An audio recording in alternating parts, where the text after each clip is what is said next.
Hello and welcome back to my channel. We are now in spring season, so I decided to make a video that will help you edit cherry blossom photos. This is a follow-up to my last video on the Japanese color palette theme. This one trick I'm about to show you works every single time, whether it's JPEG or RAW.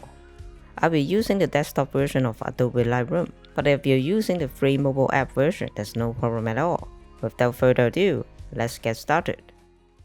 The nature of this color palette is a cooler tone, just like the energy drink is vibrant, youthful, and bright. We'll edit this JPEG together. Step 1. Go to the color temperature setting. Pick up the eyedropper and tap on the flowers. And voila, we are 80% finished. Wait, what? What just happened? Let me explain. The photo is supposed to look like this when the white balance is correct.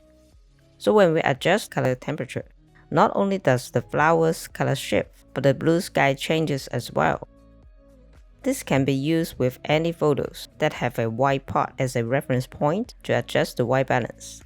Now, what's left to do? We can adjust the exposure and contrast if necessary. Let's make it brighter, but be careful not to overexpose the highlights. We can go to Color Mixer, use the luminance slider to darken the sky a little bit. Then we can make it a nice aqua blue by using this hue slider.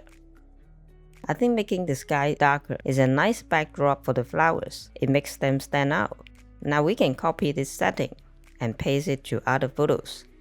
Here's how you can make minor tweaks. If the image looks a little bit too cold, add yellow to make the flowers look warmer and more natural.